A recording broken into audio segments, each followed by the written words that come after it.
नमस्कार, आप देख रहे हैं एनडीटीवी राजस्थान। मैं हूं आपके साथ मनीष शर्मा। बुलेटिन की शुरुआत बड़ी खबर से कर लेते हैं। बड़ी खबर आपको बता दें, जेजेएम घोटाले में पूर्व मंत्री गिरफ्तार किए गए हैं। महेश जोशी, जिनकी दोबारा मेडिकल जांच हुई है। एसएमएस अस्पताल लेकर आई थी ईडी की टीम। मेडिकल जांच के बाद वापस ले गई ईडी की टीम। मेडिकल जांच के बाद दोबारा अब जांच होगी। दरअसल जल जीवन मिशन घोटाले में गिरफ्तारी हुई है पूर्व मंत्री महेश जोशी की, जिन्हें मेडिकल जांच के लिए ईडी की टीम यहां एसएमएस अस्पताल लेकर आई थी। दोबारा मेडिकल जांच हुई है उनकी और मेडिकल जांच के बाद वापस ले गई ईडी की टीम। तो जेजेएम घोटाला, इस मामले में एक्शन सामने आया ईडी का। कांग्रेस के वरिष्ठ नेता डॉक्टर महेश जोशी को गिरफ्तार कर लिया गया है और गिरफ्तारी के बाद ईडी की टीम एसएमएस अस्पताल लेकर पहुंची, जहां पर मेडिकल जांच कराई गई। दोबारा मेडिकल जांच होगी, ये जानकारी सामने आ रही है। महेश जोशी से कल करीब 8 घंटे तक पूछताछ हुई और उसके बाद ईडी ने गिरफ्तार कर लिया। और किस रूप में अभी कार्रवाई आगे बढ़ती हुई नजर आ रही है, क्योंकि दोबारा से मेडिकल जांच कराई जाएगी पूर्व मंत्री महेश जोशी की। खबर को विस्तार देने के लिए चलते हैं सोमू आनंद के पास। इस वक्त मेरे साथ जुड़ चुके हैं लाइव। बताएं सोमू।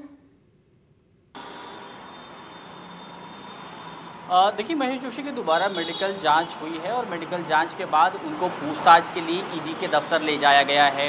कल भी जब उनकी गिरफ्तारी हुई थी, उसके बाद जो प्रोसेस है उसके मुताबिक उनकी मेडिकल जांच हुई, कुछ जांचें छूटी थी और उसके बाद यह भी बताया गया क्योंकि वो कार्डियोलॉजी डिपार्टमेंट में पहले से भी वो इलाजरत रहे हैं, इसलिए एक बार फिर से उनको जाँच के लिए एसएमएस अस्पताल ले जाया गया और वहाँ से अब वापस से वो ईडी के दफ्तर पहुँच चुके हैं, जहाँ पर उनसे पूछताछ इस पूरे स्कैम को लेकर के चल रही है।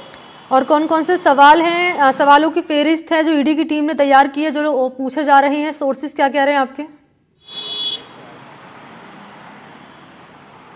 देखिए, सबसे अहम सवाल ये है कि पदमचंद जैन और महेश मित्तल, जो 2 ठेकेदार हैं जिनकी इस पूरे मामले में भूमिका रही है और इन्हीं से जुड़ी हुई जो कंपनियां थी, जिनको 900 करोड़ से अधिक के टेंडर दिए गए, जिसमें साफ तौर पर अनियमितताएं सामने आई थी क्योंकि इन दोनों के पास वो वर्क एक्सपीरियंस नहीं था।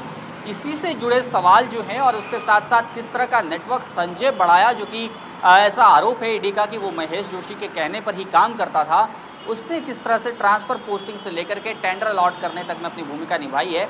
और इससे जुड़े कुछ दस्तावेज भी दिखाए गए हैं। सबसे अहम बात ये जो जानकारी निकल कर सामने आई है कि कुछ ऐसे दस्तावेज जिसके जरिए महेश जोशी से पूछताछ की जा रही है, वो काफ़ी अहम माना जा रहा है, क्योंकि इस पूरे मामले में ईडी ने अपनी जांच के बाद ये बताया था कि संजय बड़ाया ने इस पूरे मामले में महेश मित्तल, उसके साथ साथ पदमचंद जैन, पीयूष जैन और तमाम अधिकारियों से साठगांठ करके मंत्री को फ़ायदा पहुंचाने की कोशिश की थी। लेकिन जो दस्तावेज मिले हैं, अब वो एक मजबूत आधार ईडी के पास बना है। पदमचंद जैन का नाम आप बोल रहे हैं और संजय का नाम यहाँ पर सामने आ रहा है, और कोई बड़े नाम सामने आ सकते हैं पूछताछ में इस पूरे मामले में, क्योंकि पूछताछ तो लगातार की जा रही है? बिल्कुल, देखिए, ये जो पूरा मामला है, इतना बड़ा मामला है, इसमें पहले भी कई सारे बड़े नाम, यहाँ तक कि जो विभाग के टॉप सीनियर आईएएस ऑफिसर थे, उनके नाम भी सामने आए हैं और इसीलिए इस मामले की जांच एसीबी भी कर रही है, ईडी भी कर रही है। एसीबी की टीम लगातार पूछताछ कर रही है, कार्रवाई लगातार की जा रही है, क्योंकि अब ईडी की टीम लगातार पूछताछ कर रही है पूर्व मंत्री महेश जोशी से। कोर्ट में कब पेश किया जा सकता है सोमू? देखिए, कोर्ट में उनकी पेशी कल ही हुई है और सोमवार तक की रिमांड पर उनको भेजा गया है। सोमवार तक रिमांड पर भेजा गया है, क्योंकि 8 घंटे पूछताछ हुई कल, उसके बाद गिरफ्तारी कर ली गई और एक बार फिर से मेडिकल उनका कराया गया। अब किस रूप में ये कार्रवाई सोमू आनंद आगे बढ़ती हुई नजर आ रही है? क्या और कुछ बड़े खुलासे हो सकते हैं? कुछ इनपुट अब तक मिल पाया ईडी की टीम को? सोर्सेज आपके क्या कह रहे हैं? और क्योंकि ये जो कार्रवाई लगातार की जा रही है, अब इसके राजनीतिक अगर पहलू की अगर बात करें तो कांग्रेस पार्टी लगातार ये कहकर आरोप लगा रही है कि दरअसल बदले की भावना से ये कार्रवाई हो रही है। बिल्कुल, देखिए, जैसे ही कल गिरफ्तारी की सूचना मिली, उसके तुरंत बाद पूर्व मुख्यमंत्री अशोक गहलोत ने इस पूरे मामले पर ट्वीट किया। उन्होंने ईडी को एक्सटॉर्शन डिपार्टमेंट बताया, क्योंकि महेश जोशी और अशोक गहलोत काफ़ी करीबी रहे हैं और जब सियासी संकट आया था तब भी महेश जोशी काफ़ी मजबूती से खड़े रहे थे अशोक गहलोत के साथ। इसलिए वो जो 3 नेता जिन पर टिकट के लिए तलवार लटक रही थी, महेश जोशी भी उसमें शामिल थे और महेश जोशी को अंतर टिकट नहीं मिल पाया था।